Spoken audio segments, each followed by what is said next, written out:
My mother was sleeping with my husband for 11 years. She is the one who introduced us. You have no idea what it is to be 66 and invisible! That was her defense. That was all she had. I love you. Cheryl, look at me. It meant nothing. 40 seconds later, at the same table, it had been over for months. My great-aunt got her coat and walked out of my house. She has never said my mother's name out loud again. He reached across the table for my hand. I put the gravy boat down in the space where his hand was going. I never raised my voice, not once, that whole night. I'd known for 5 weeks by then, and I'd cooked the two of them 6 more Sunday dinners. And the thing that finished it wasn't the phone on that table. It was a photograph my mother put into my wedding album herself. Start again. At 7 that morning, I was alone in my kitchen with a 12-pound roast and a list. The list was 4 items long. It has been the same 4 items since 2017. I do the potatoes the way my grandmother did them, which takes an hour nobody notices. I have cooked Sunday dinner every week since the month I got married. The first 3 years, I cooked it in my mother's kitchen. She hosted it, I made it. She poured the wine and took the compliments, and I did the roast and both sinks of dishes.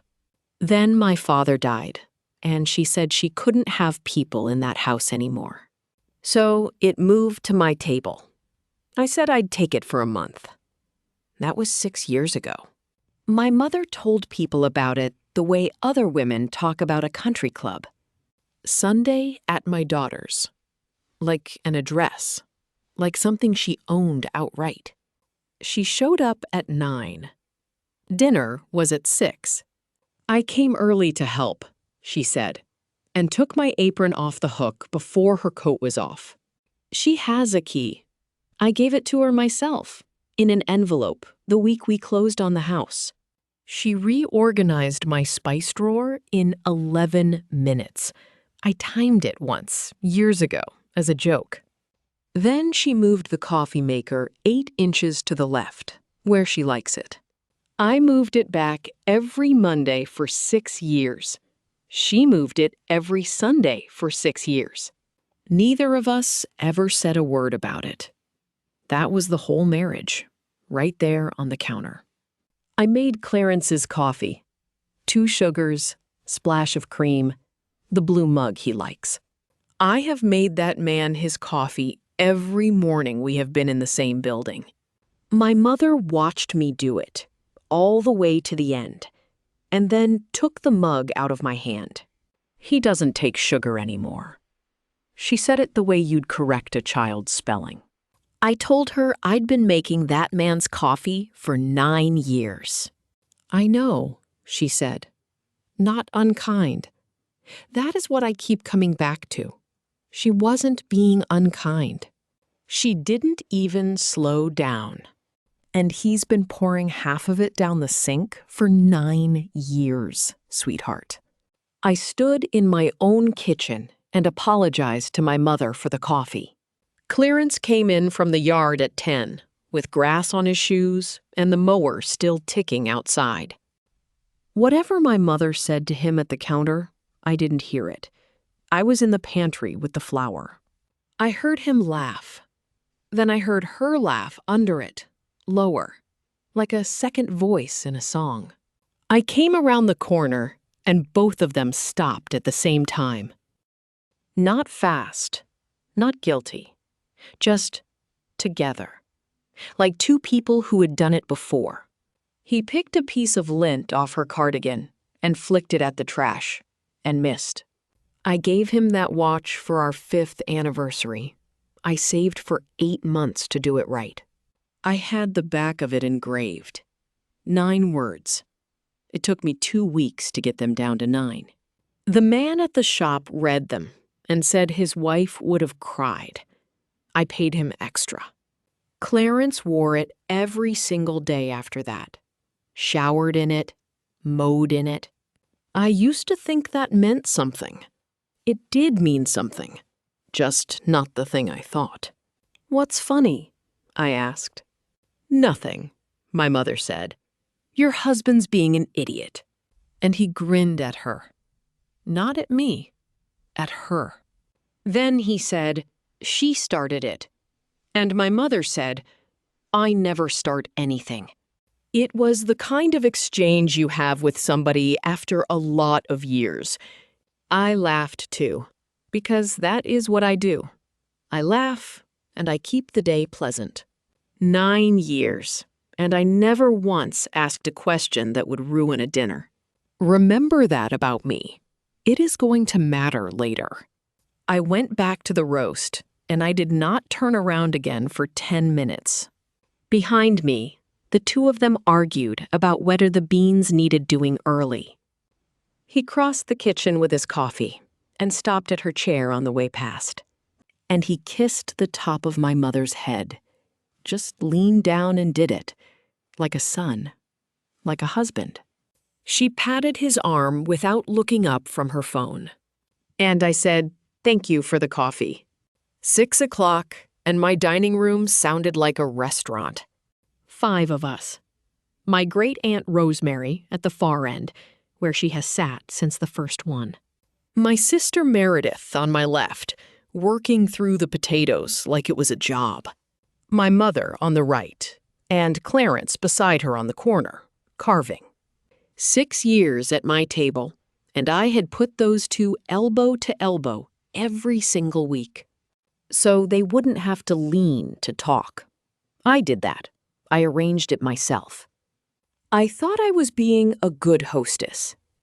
That was the last ordinary hour of my life, and I spent it worrying about the gravy. Rosemary was telling everybody about a woman at her church who'd sold a boat she didn't own. She has told that story 11 times. Nobody has ever stopped her. The boat gets bigger every year. It was a rowboat in 2019. That night, it had a motor. Clarence topped up her glass without being asked, and she patted his hand. "This one," she said to the table. "This one takes care of people." Everybody loved my husband. That is not me being bitter. That is the problem. Meredith didn't say much. Meredith never says much at that table. She ate. She passed things, and twice she looked up at my mother and then back down. I put it down to the divorce. That is what I put everything down to that year. My sister lost a husband in March, and I decided that explained her whole face. Then Clarence put his hand over my mother's glass as she reached for the bottle. "Rachel, you can't have the wine. Not on the new one." I looked up. "The new what?" "Her tablets," he said. "Dr. Faraday switched her over in June." I didn't know my mother was on anything new. I didn't know she had a cardiologist. I didn't know his name. I am the one who takes her to the eye doctor. I am the one with her insurance card in my wallet. My husband knew both, and he knew them the way you know a thing about your own household. I kept smiling. I asked it light, like a joke. "How do you know her doctor's name?" My mother answered before he opened his mouth. "He drove me. In June. You were at Meredith's." She said it fast. She said it complete. She said it like a woman who'd had it ready. Nobody rehearses a Tuesday in June for 4 months, unless somebody might ask. I don't know what made me push. 9 years, and I picked that night. "You are at a cardiologist in June? Mom, you told me it was your knee." "It was both. It was both," I said. "Okay, which one did he drive you to?" The table stopped. Not for long. 2 seconds, maybe. Long enough that I heard the refrigerator. Then my mother put her hand flat on the cloth and looked around at everybody but me. You always do this. You always have to be the one who knows. Ever since you were 9 years old, everything has to come through you. Well, Rosemary said, they're saying rain right through Thursday. God bless that woman. 50 years of practice. Meredith looked at her plate and did not look up again. Not once. I watched for it. And I did what I always do. I laughed at myself first, before anybody else could. You're right, Mom. Sorry. I'm nosy. You're not nosy, sweetheart. She smiled at the room. You're tired. There it is. Tired. She got it on the table in front of witnesses and moved on. Then I got up and refilled everybody's wine, because my hands needed a job. I filled my mother's too high, right up to the rim, and she watched me do it. She said, "Thank you, sweetheart," and did not drink it. 20 minutes later, Rosemary was on the boat woman again, and Clarence was laughing. Somebody asked about the pie. Somebody always asks about the pie. That is how the last ordinary hour of my life ended, with me apologizing and pouring. Everybody was gone by 9. Clarence stacked plates. I stood there with a towel. That was ugly, I said. He didn't argue. That was his gift. He never argued. She's lonely, Shirley. He kept stacking. It's been 6 years, and she still sets 2 places. Your dad died, and she got old in 1 week, and you're the only thing she's got left to run. He put the plates down and looked at me the way he looked at me at the altar. You want me to stop driving her places? Say the word. I'll stop tomorrow. And there it is. That is why I married him. He never once made me the villain out loud. He handed me the knife and let me do it myself. I said I was sorry. I said don't stop driving her. I said it twice. She's all you've got left of him, I said, meaning my father, meaning be patient with her. He said, I know. That's why I do it. And he meant something else, and I helped him say it. Then he kissed my forehead, carried the plates through, and started the water running. He washed every dish that night. He always washed. Everybody's husband should be so good. I stood in that dining room by myself, with a dish towel in my hands and the chairs still out. 9 years married, and I had just apologized to 2 people for asking 1 question. I straightened the chairs, 5 of them. I did it every Sunday of my adult life. Monday, I stripped the guest room bed. Nobody had slept in it in months. There was a charger plugged in behind the nightstand. White cable, square block. We don't use that kind. Clarence has had the same braided black one for 2 years. Mine is in my car. I went out to the driveway in my socks and checked. I sat down on that bare mattress, holding a pillowcase and a charger that belonged to nobody. Then I wound the cable up neat and put it in the junk drawer in the kitchen. I put it under the tape measure, where you'd have to be looking to find it. And I did not say 1 word about it to anybody for 5 weeks. Wednesday, I drove over there without calling. 22 minutes across Glenwood. She opened the door about 8 inches and stood in the gap. Shirley. Then the smile came on, a beat behind the name. You should have called. I said I was in the neighborhood. Nobody is in the neighborhood on Bell Road. It took her 4 seconds to open that door the rest of the way. I stood there and let it. I kept my voice soft. I have a soft voice. It has never once helped me. How does Clarence know your doctor's name, Mom? I told you. He drove me. In June. And on the 4th, you two left for the store together and got home an hour apart.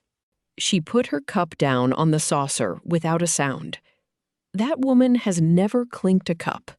I stopped at the cemetery, she said. Is that permitted? And that was it. That was the whole move.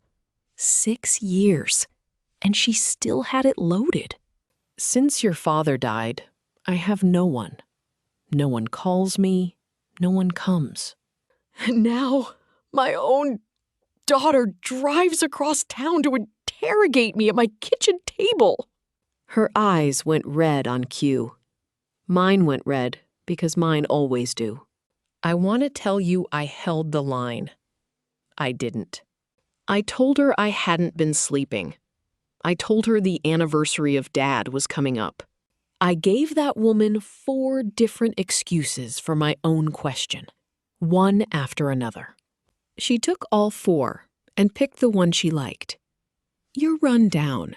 You need a vitamin. Then I got up and made the tea, because that is what I do with my hands when I lose. She let me. She sat there and let her daughter make the tea in her own kitchen. Never said the word sorry. Not once. And I have gone back over it many times. 4 minutes for that kettle. I know exactly how long, because I used every second. 2 cups in the drainer. 2 spoons. 1 kitchen. 1 widow. My mother drinks tea.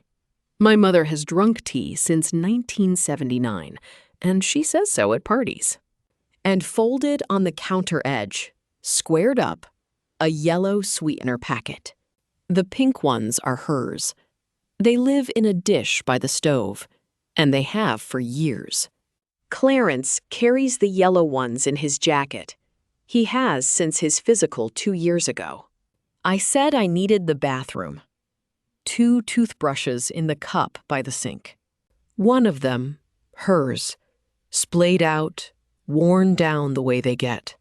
The other one, bone dry, bristles still standing up straight in a row. A dry toothbrush isn't a guest. A guest uses it and goes home. A dry toothbrush is a spare. I put it back facing exactly the way it had been. I remember being very careful about that. On the way back down the hall, I passed my father. Roger's picture has stood on that shelf since the funeral. She dusts around it. She tells people she dusts around it. It was turned around, facing the wall. There was a clean square on the shelf where it used to sit, and it wasn't sitting in it anymore. Somebody had moved my father and then put him back wrong. I didn't touch it. I stayed the full hour. I drank the tea I made. She told me about a woman from her book club who'd had a hip replaced badly. I said all the right things in all the right places. I laughed at the part with the walker. At the door, she held my face in both hands, the way she has since I was small. You'd tell me if something was wrong with you, she said. Wouldn't you, Shirley? Not a question. She has never once in her life made that a question. I said, of course I would. I have never lied to my mother's face before that afternoon. She won that kitchen. She thinks she won that kitchen to this day. She just didn't know what a dry toothbrush costs. I sat in her driveway for 11 minutes without starting the car. She never came to the window. I watched the curtain the whole time, and it never moved.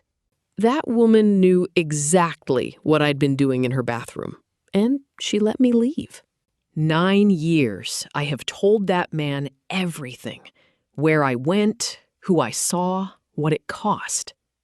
I once called him from a parking lot to tell him about a sale on paper towels.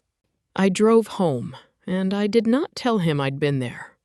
That was the first thing I ever kept from my husband. It took 11 minutes to learn how. That night, he brought tea upstairs. He hasn't done that since I had the flu in 2019. He sat on the end of the bed and rubbed my foot through the blanket. You've been quiet all week. Everything all right with your mom? I looked my husband in the face from 8 feet away. I haven't talked to her since Sunday. He said, "Good. She needs the space." And he kissed my knee through the blanket. Then he turned the lamp off and was asleep in about 4 minutes. He always is. I lay there in the dark and ran it back. My voice hadn't moved. My hands hadn't moved. 9 years of never asking a question that would ruin a dinner, and it turns out I'm a natural liar. That should have scared me more than it did. Thursday night, I opened the laptop to find a picture of a roast. Meredith wanted the one with the garlic crust from Easter because her kids ask for it. Our photos have gone into the same family album since 2017. We set it up together on that island. He was the one who wanted everything in one place. He said, that way nothing gets lost. Clarence was 6 feet behind me, building a sandwich and telling me about a guy at work. A new one came in while I was scrolling. Top row, left side. It just appeared. It wasn't a roast. It was a bedroom, in morning light, with lace curtains. I have been in that bedroom maybe 400 times. It is the room my mother has slept in since 1991. I helped her hang those curtains.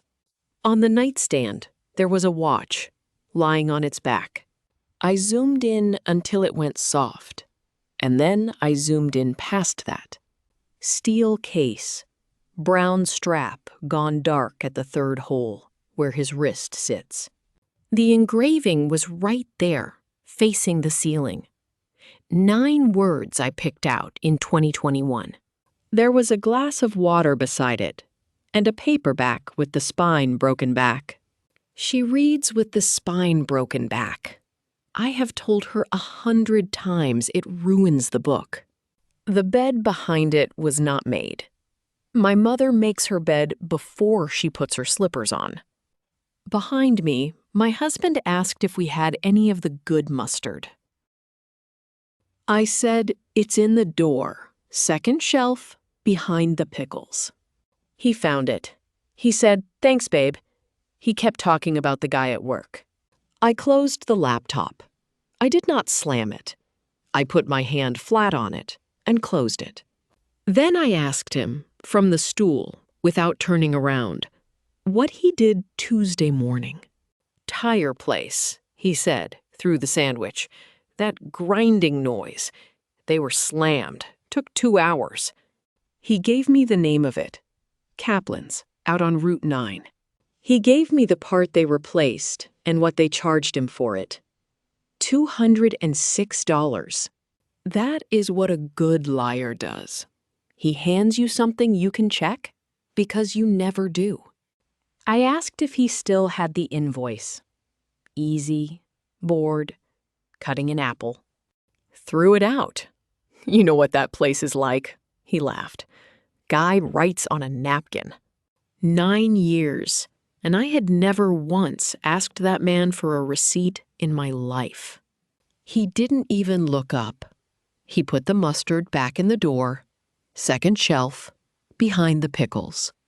I went out to the garage at 11 at night, in my robe.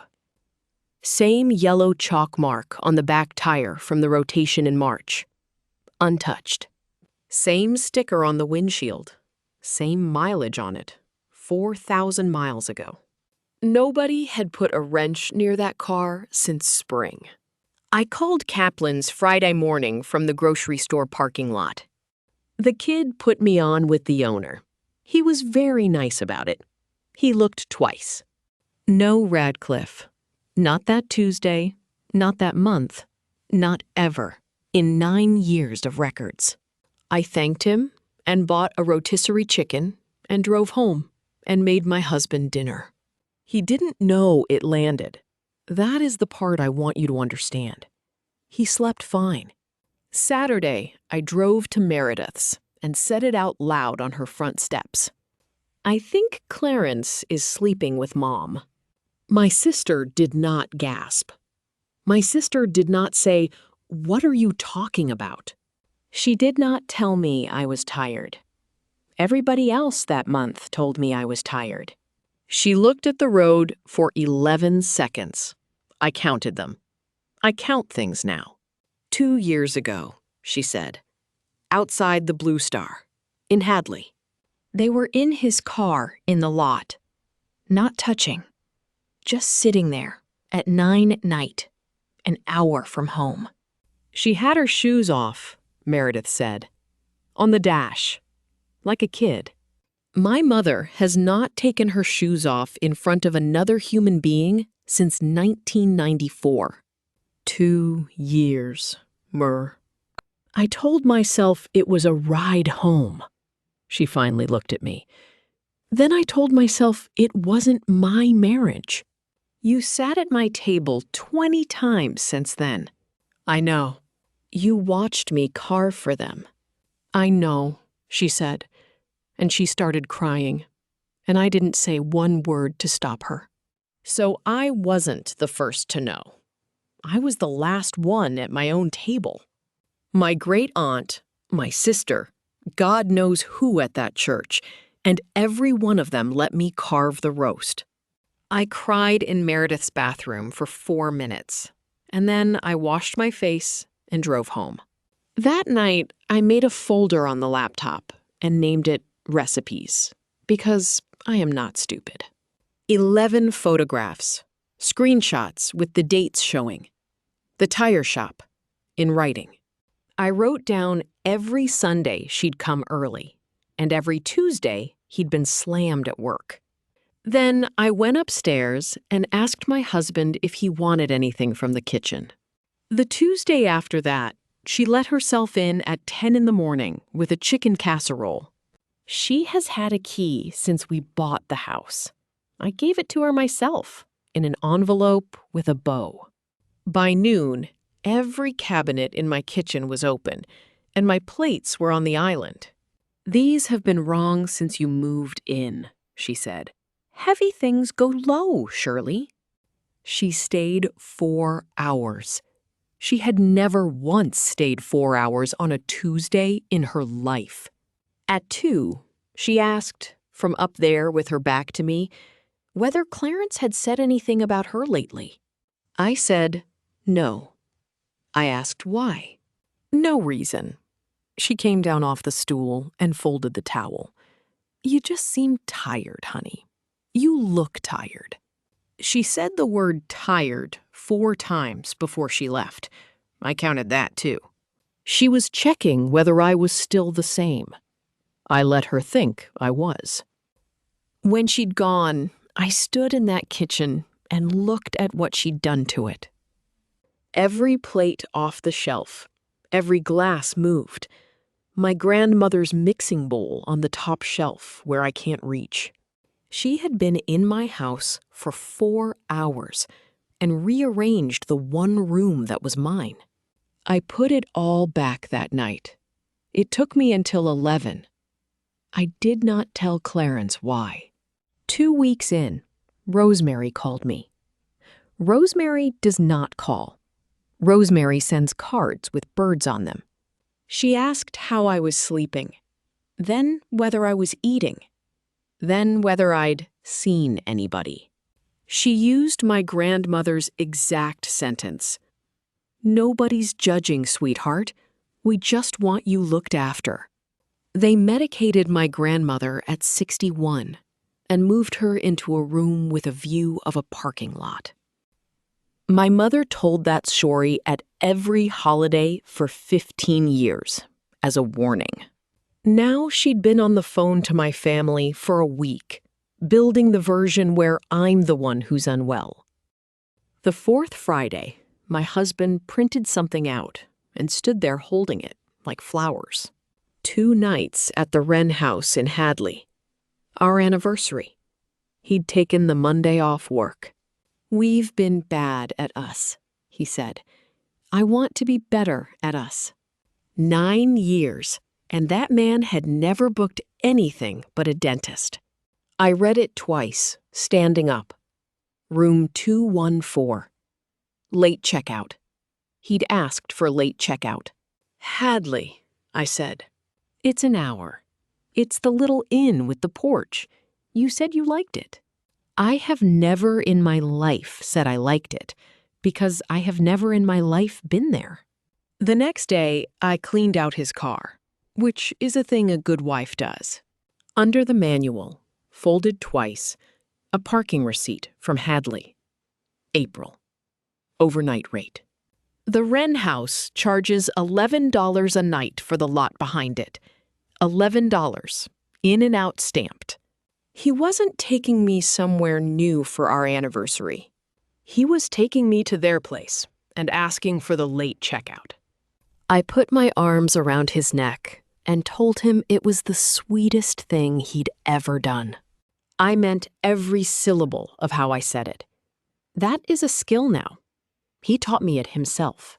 5 weeks I'd been collecting, and I never once collected alone in a room. Every date came out of an hour spent face-to-face with one of them, smiling, passing the salt. Sunday night, after they'd all gone home, I got the wedding album down off the shelf. My mother made that album. She spent a whole winter on it and gave it to us at Christmas. She put in the years before, too. Our engagement, the Christmas we met, everything labeled in her handwriting. And in the back, out of order, with no label at all, 4 pictures from her 55th birthday. 13 months before the night I was told, I met my husband. She's blowing out candles. 12 people around her, a patio, paper plates, a sheet cake from the grocery store. And back by the sliding door, half out of the shot, there's a man standing on his own. Dark hair, younger, not looking at the cake. I sat there with my thumb over his face for a long time before I moved it. I know that jaw. I have watched that jaw chew 9 years of my cooking. He is wearing the gray jacket. He wore that same jacket to my father's funeral 5 years later. I went through the other 3 pictures. He is in 2 of them, always at the edge, always alone. In the last one, he is holding a plate for her while she cuts the cake. 13 months later, my mother sat me down and told me about a nice man from the Petersons' block. She said he'd been through something and needed people around him. She used the word lonely. She set the whole thing up. She picked the restaurant. She picked what I wore to it. I have told that story at 4 weddings. I told it as a funny story about my mother. I took the picture out of the sleeve. There is nothing written on the back.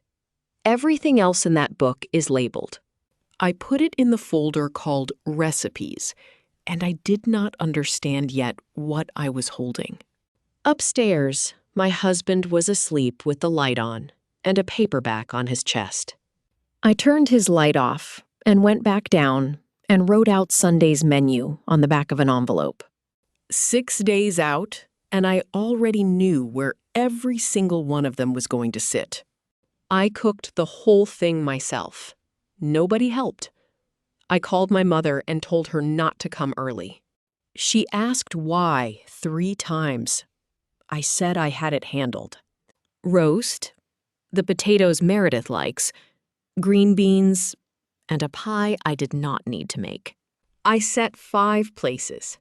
I put my mother on the right and my husband directly across from her. 6 years I'd had them elbow to elbow on that corner, close enough to talk without leaning. That Sunday, I put the whole width of the table between them, where I could see both their hands. Then I poured everybody a glass of wine. 6 o'clock. Rosemary got started on the boatwoman before the beans came around. Clarence carved. He is good at it. He stands up to do it, and everybody watches. My mother told Meredith her hair would look better with some length on it. Everybody ate. It was a good dinner. It was the best dinner I ever made. At 6:20, I put my fork down and asked my husband a question. What did you say to me in the parking lot at Mercy, the night the second round failed? The table went pleasant and careful, the way a table does around that subject. He put the knife down. He gave me the face he gives me. 6 years of that face. I told you we'd be okay. I held your hand, and I told you we'd be okay. You weren't holding my hand, I said. You weren't there for another 40 minutes. And my mother said, he was on the road. He came straight from... She stopped. She stopped the way a car stops. Rosemary put her fork down on the cloth. Not on the plate. On the cloth. Meredith looked at me. Nobody at that table needed the rest of that sentence. From where, Mom? I said, nice and level. He came straight from where? She picked her napkin up off her lap and put it back down. I took my mother's phone off the sideboard, where she leaves it every single Sunday. I didn't scream. I just put her phone in the middle of the table. That's the picture from Thursday, I said, the one that went into our family album. There's a watch on the nightstand. I bought it. I had 9 words put on the back.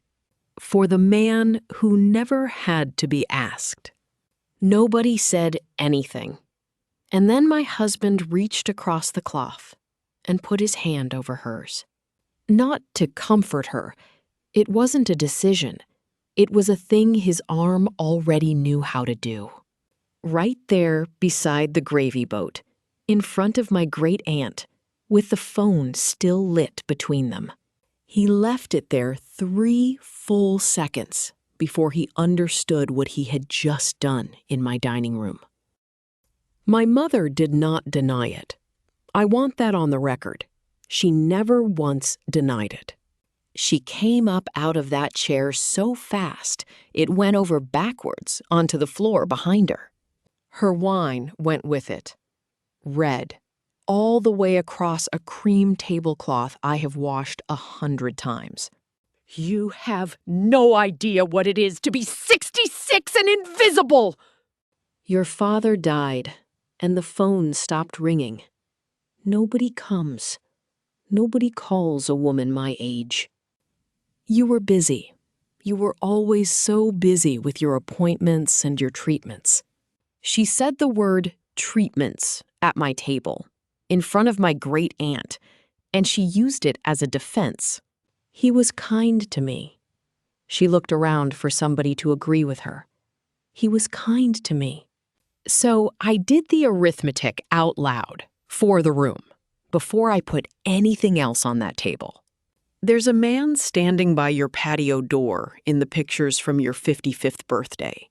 That was 11 years ago, 13 months before you sat me down about a nice man from the Petersons block.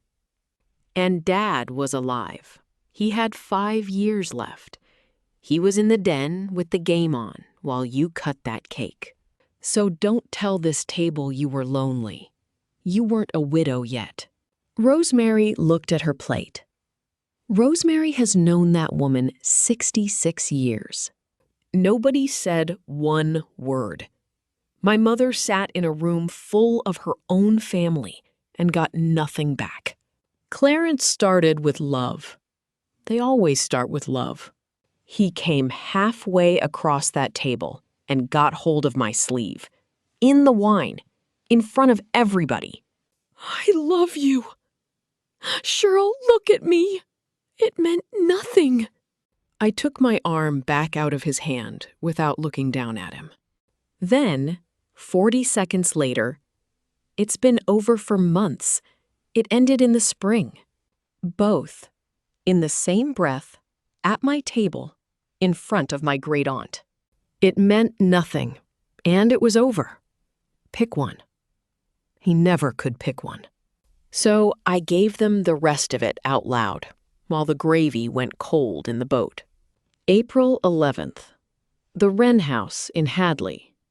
$11 for the lot behind it, stamped in and out. Our anniversary trip. The same building. Room 214. Booked on Friday, with the late checkout. Kaplan's on Route 9, which has never had my husband in its system in 9 years.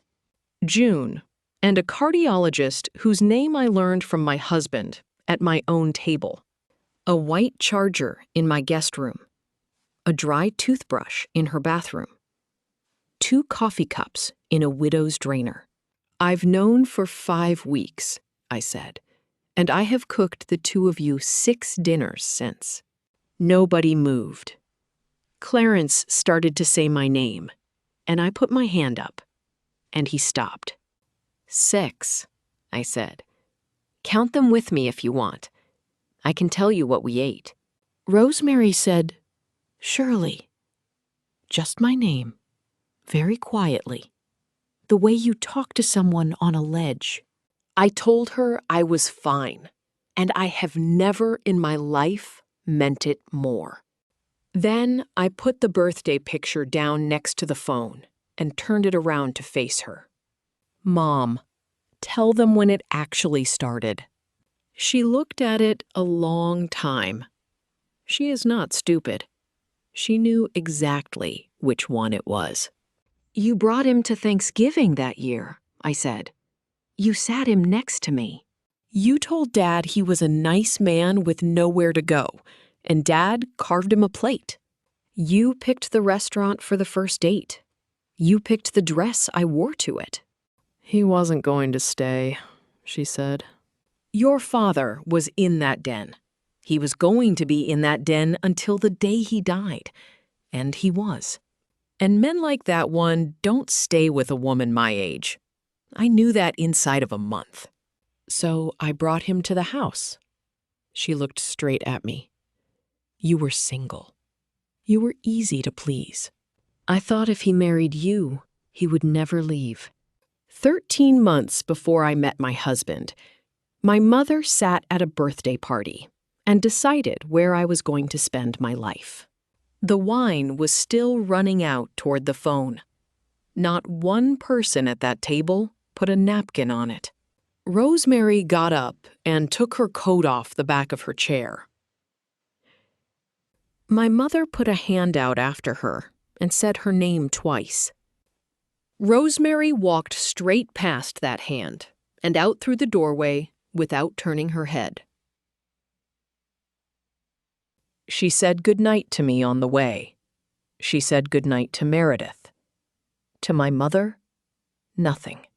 Meredith picked her chair up, carried it around the end of the table, and set it down beside me. Clarence reached across the cloth for my hand. I picked up the gravy boat and set it down in the space where his hand was going. Then I stood up and started clearing plates, because the dinner was over. He slept at his brother's for 4 days. He didn't fight it. He never fights anything. He sent 1 text a day.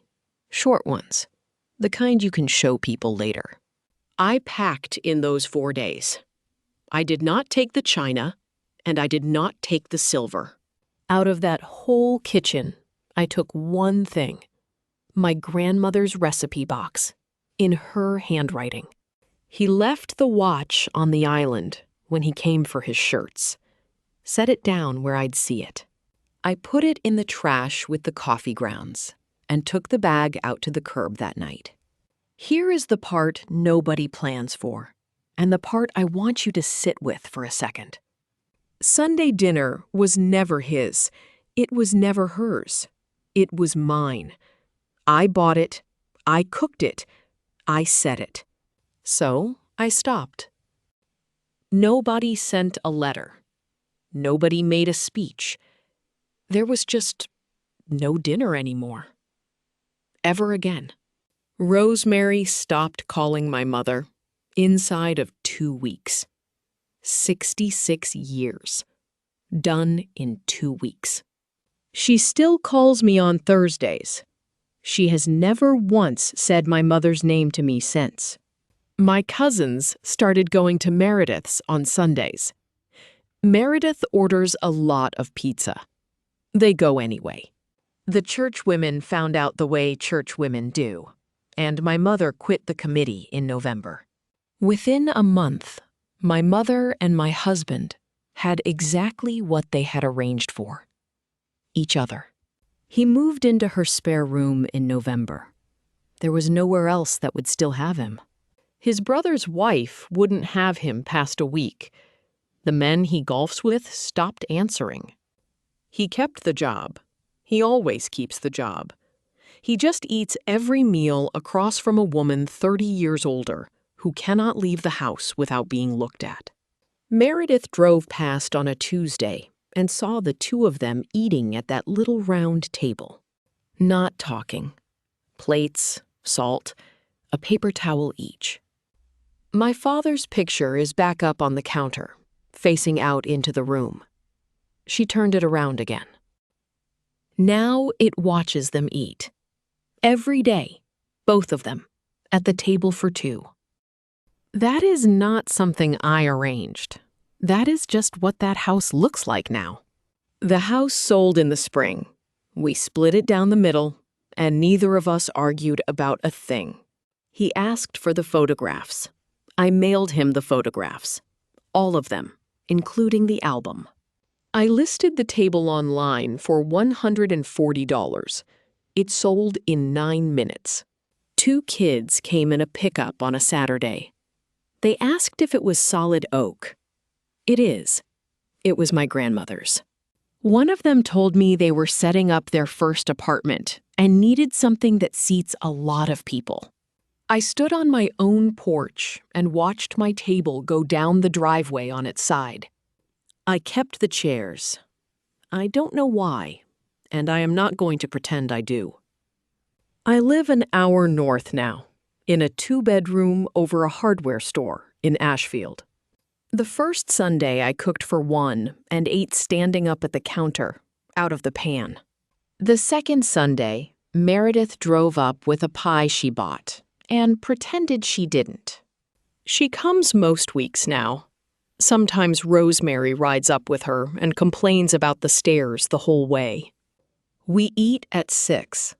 Nobody arrives at 9 in the morning to help. Nobody has a key but me. My grandmother's recipe box sits on the shelf over the stove, where I can reach it without a stool. I make the potatoes the long way. It takes an hour, and now somebody notices. Last Sunday, my phone went off at 20 to 7 while we were still eating. It was my mother. First time in 11 months. It sat there, face up on the table between the plates, buzzing, lighting up the cloth. Meredith looked at it. Then she looked at me and put her fork down, ready to go either way. I didn't pick it up. I didn't turn it over. I didn't take it into the other room. I just let it sit there in the middle of the table where everybody could see it. It rang 11 times. I counted, because I count things now. 461 Sunday dinners I cooked for 2 people who were lying to me across the gravy. I didn't lose a husband and a mother that Sunday. I found out I had never really had either one of them, and I stopped being the last person in that family still doing the work of pretending. Then the screen went dark, and Meredith asked me to pass the potatoes.